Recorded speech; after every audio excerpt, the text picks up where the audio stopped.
I got so much motherfucking design on right now. Every time, bring it back, make it come. I got 3 whole glass on the block, running right back. Bitches on the line, and you know. Assalamualaikum warahmatullahi wabarakatuh. Salam sejahtera untuk kita semua. Om Swastiastu, Namo Buddhaya, salam kebajikan. Halo teman-teman, perkenalkan nama saya Ida Ayu Ramasanti dengan NIM B2306014, mahasiswa dari Universitas Mega Buana Palopo, Fakultas Kesehatan, Prodi S1 Kebidanan dan Profesi. Di sini saya akan memberikan sedikit edukasi mengenai depresi pasca persalinan. Nah, apa sih itu depresi pasca persalinan? Depresi pasca persalinan adalah suatu gangguan kesehatan mental pada perempuan setelah menjalani persalinan. Nah, depresi pasca persalinan ini 11-12 nih, atau agak-agak mirip nih dengan baby blues.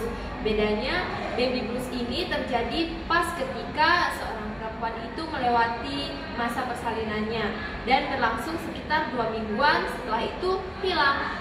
Tetapi depresi pasca persalinan ini terjadi sekitar 2-3 bulan ketika perempuan itu melewati proses persalinannya. Dan depresi pasca persalinan ini dapat menjadi lebih serius lagi nih kalau tidak ditangani dengan tepat ataupun dengan serius. Nah, penderita depresi pasca persalinan ini akan mengalami stres yang berlebihan karena suatu masalah yang dipendam sendiri tanpa membaginya dengan keluarga maupun suaminya.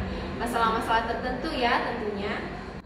Depresi pasca persalinan ini bisa menetap hingga berbulan-bulan, bertahun-tahun, bahkan jika tidak ditangani dengan serius bisa menyebabkan si ibunya ini atau penderitanya ini menjadi gila dan bunuh diri. Nah, ada beberapa penyebab-penyebab terjadinya depresi postpartum ini, yaitu yang pertama ada perubahan hormonal.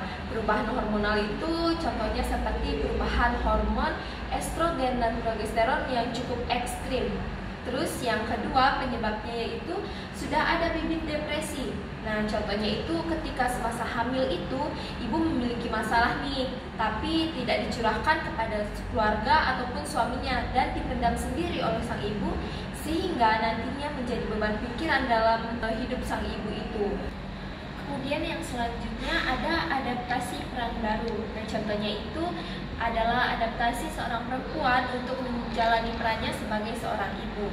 Biasanya perempuan yang mengalami depresi pasca persalinan dengan faktor adaptasi peran baru ini memiliki umur di bawah 20 tahun. Kita ketahui bersama teman-teman, normal umur untuk menikah adalah 20-30 tahun. Nah, di bawah 20 tahun ini dianggap belum matang baik fisik maupun mentalnya untuk menjalani peran barunya sebagai seorang ibu. Kemudian yang selanjutnya ada faktor kelelahan.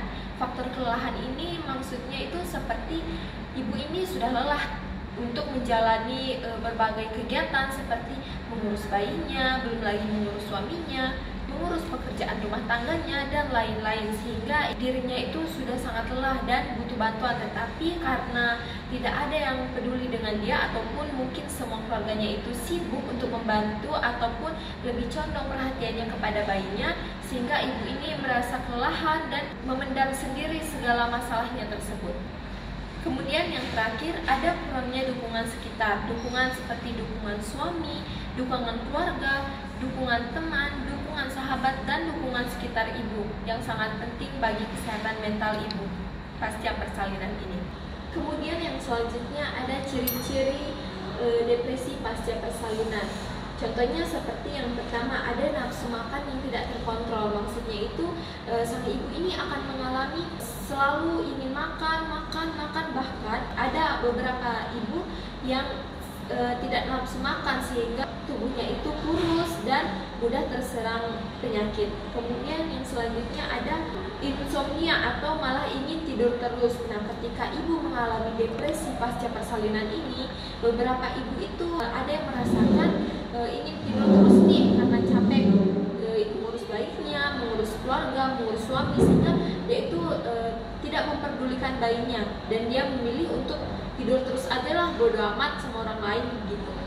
Kemudian yang selanjutnya merasa tidak bahagia.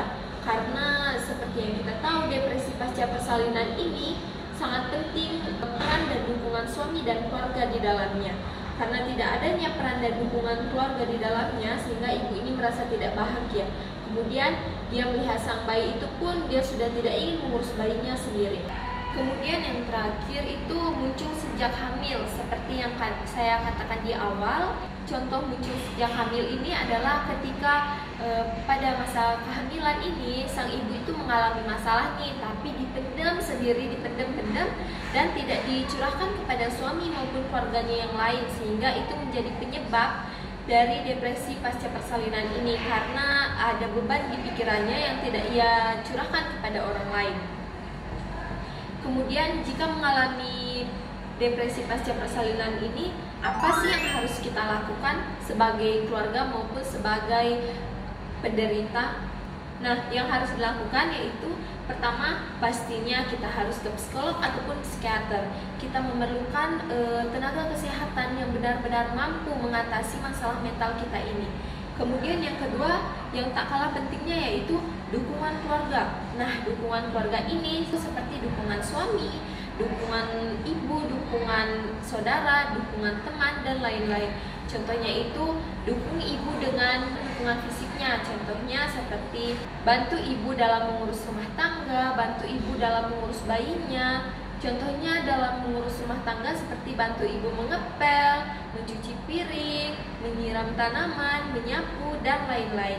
Kemudian dalam mengurus bayinya itu seperti bantu ibu dalam menggantikan popok bayi, memandikan bayi, mengajak bayi bermain, kemudian memberikan ASI yang telah dipompa oleh ibu ketika keadaan ibu itu tidak memungkinkan untuk memberikan ASI. Kemudian yang selanjutnya, keluarga ini harus lebih terbuka kepada ibu, yakinkan ibu agar semua masalah yang ia rasakan itu, agar ibu mencurahkannya kepada keluarga, agar ibu tidak memendam masalahnya sendiri. Selalu tanya, bagaimana ibu keadaannya hari ini, apa yang perlu saya bantu, apakah ada sesuatu yang mengganjal di pikirannya, agar ibu ini merasa tidak sendirian dalam mengurus bayinya tersebut. Sekian sedikit edukasi dari saya mengenai depresi pasca persalinan. Nah, kesehatan mental ini tak kalah penting nih dengan kesehatan fisik, sehingga harus dijaga dengan baik ya teman-teman. Saya harap angka depresi pasca persalinan ini menurun seiring berjalannya waktu, terutama di negara tercinta kita yaitu Indonesia. Sekian edukasi dari saya. Mohon maaf atas segala kekurangannya. Saya akhiri dengan wassalamualaikum warahmatullahi wabarakatuh. Om Santi Santi Santi.